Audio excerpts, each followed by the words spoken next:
उन्हाळा वाढू लागल्याने पाणी समस्या गंभीर होत चालली। भिवंडी तालुक्यातील असंख्य गावात आदिवासी पाणी उपलब्ध नसल्याने नागरिकांमध्ये तीव्र संताप निर्माण झालाय। या विरोधात ग्रामस्थ महिलांनी एका हाती हंडा एका हाती दांडा या मोर्चाचे आयोजन केले होते। या आंदोलनामध्ये गावातील महिला मोठ्या संख्येने सहभागी झाल्या होत्या।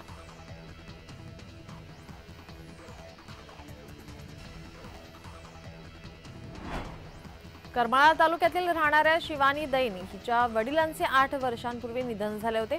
वडिलांच्या निधनानंतर खडतर प्रसंगांना तोंड देत स्पर्धा परीक्षेची तयारी करणाऱ्या शिवानी दैने हिला आईने शेतात कष्ट करून शिकवले।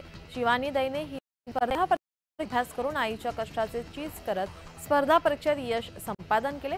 शिवानी दैने गटविकास अधिकारी झाली आहे।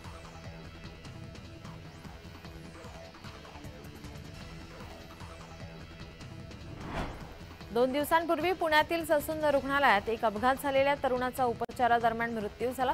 त्यानंतर रुग्णाच्या नातेवाईकांनी ससूनमध्ये अस्वच्छता असून रुग्णाचा मृत्यू उंदीर चावल्यामुळे आरोप केला होता। गुरुवारी काँग्रेसच्या संगीता तिवारी आणि राष्ट्रवादीच्या रुपाली पाटील ठोंबरे यांनी ससूनचे डीन विनायक काळे यांची भेट घेतली। या संपूर्ण प्रकरणात रुग्णालय प्रशासनाने चौकशी समिती गठीत केली, दोषींवर कारवाई करण्यात येईल असे आश्वासन देण्यात आले आहे।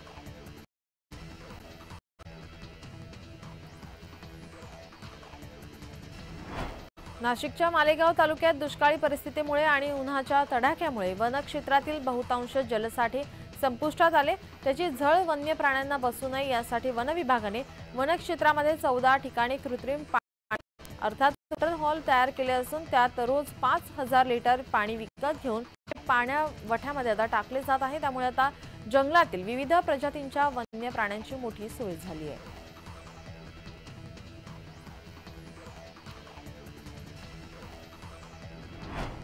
धाराशिव जिल्ह्यातील भूम तालुक्यातील पाट येथील विद्यार्थी यांनी 2 एकर टोमॅटोची लागवड केली होती, परंतु टोमॅटोला प्रति किलो 6 रुपयांपासून 10 रुपयांपर्यंतचा दर मिळतोय। त्यामुळे टोमॅटोसाठी झालेला खर्चही निघणं कठीण झालंय। गेल्या वर्षी या दिवसात टोमॅटोला चांगला बाजार मिळाला होता, परंतु यावर्षी टोमॅटोच्या बाजारभावात कमालीची घसरण झालेली पाहायला मिळते आहे।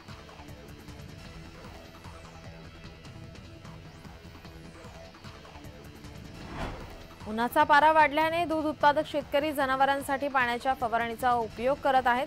सध्या उन्हाचा पारा 38 अंशांच्या पार जाते, त्यामुळे आता उन्हाचा परिणाम परिणामी दूध देणाऱ्या जनावरांच्या दुधाच्या उत्पादनात घट निर्माण होते। त्यामुळे दूध उत्पादक शेतकरी जनावरांच्या गोठ्यात फॉगर सिस्टीम अर्थात पाण्याच्या फवारणीचा उपयोग करत असल्याचं पाहायला मिळते आहे।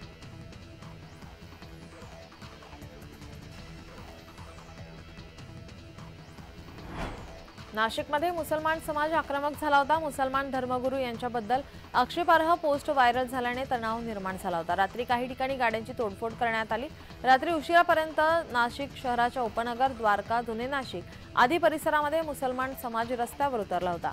उपनगर पोलीस ठाण्याच्या समोर हजारोंचा जमाव एकत्र येऊन जोरदार घोषणाबाजीही झाली। नाशिक शहरात आजही तणावपूर्ण शांतता आहे। संवेदनशील भागात पोलिसांचा मोठा बंदोबस्त आहे।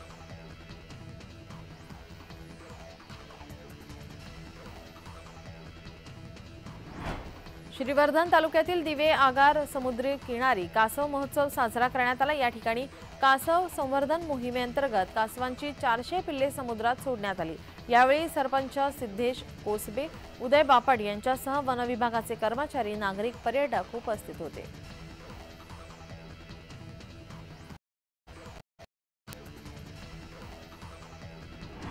संपूर्ण मराठ्याची तहान भागवणाऱ्या पैठण येथील नाथसागर धरणात केवळ 19% जलसाठा शिल्लक आहे। त्यामुळे सध्या पाणीसाठा हा पिण्याच्या पाण्यासाठी जुलै अखेरपर्यंत पुरेल अशी माहिती शाखा अभियंत्याने दिली आहे। हा जलसाठा कमी होत चालल्याने पूर्वीचा आहे शिल्लक साठा संपतो की काय असा प्रश्न यामुळे निर्माण झालाय। परिणामी एप्रिल महिन्यापासूनच तीव्र पाणी टंचाईचा सामना करण्याची वेळ येण्याची शक्यता आहे।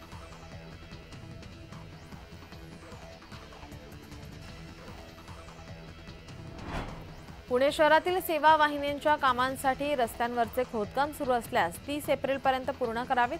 त्यानंतर खोदकामांना परवानगी मिळणार नाही। खोदकाम सुरू असल्याचे निदर्शनास आल्यास पुणे महापालिकेकडून कारवाई केली जाणार आहे। याबाबतच्या सूचना पुणे महापालिकेच्या पथ विभागाने विविध विभागांना दिल्या आहेत।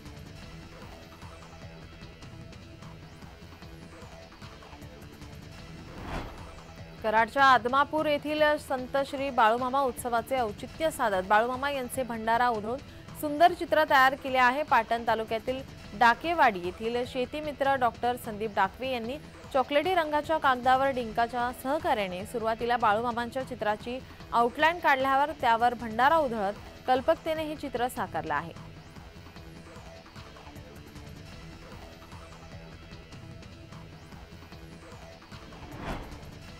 घोकंपट्टी करून उत्तरे लिहिण्याऐवजी शिकलेल्या संकल्पांचा आता विद्यार्थ्यांना रोजचे प्रश्न सोडवण्यासाठी कसा वापर करता येतो याची पडताळणी करण्यात येणार आहे। केंद्रीय माध्यमिक शिक्षण मंडळाने 11वी-12वीच्या परीक्षा आणि मूल्यमापन पद्धतीत बदल केला आहे। प्रश्नांचे स्वरूपही बदलण्यात येणार असून बहुपर्यायी प्रश्नांची संख्या वाढवण्यात आली आहे। पाठांतर हाच कणा असलेली प्रचलित परीक्षा पद्धत बदलण्याची अपेक्षा राष्ट्रीय शिक्षण धोरणात व्यक्त करण्यात आली। त्यानुसार आता सीबीएसईने परीक्षा पद्धतीत बदल केले आहे।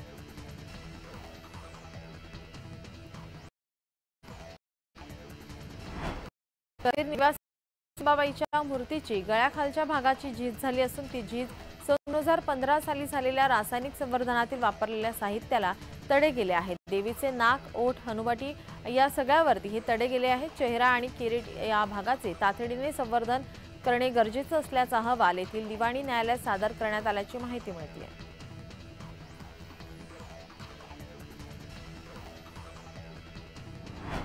छत्रपती संभाजीनगर जिल्ह्यात तापमानात कमालीचे चढउतार होत आहेत। पावसासाठी अनुकूल वातावरण तयार झाले, त्यामुळे 5 एप्रिल रोजी शहर परिसरावर दुपारनंतर आकाशात ढग घोंगावतील।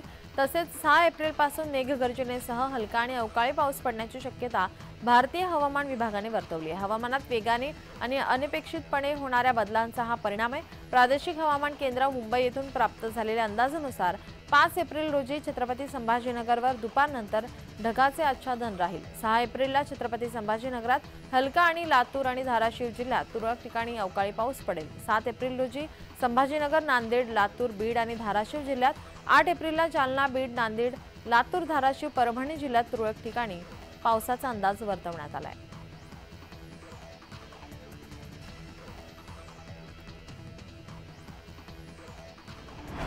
छत्रपती संभाजीनगर जिल्ह्यात मागील 10-15 दिवसांपासून वाढत चाललेली उन्हाची तीव्रता लक्षात घेता जिल्हा परिषद आरोग्य विभागाने जिल्ह्यातील 51 प्राथमिक आरोग्य केंद्रांमध्ये उष्माघात कक्ष स्थापन केलाय।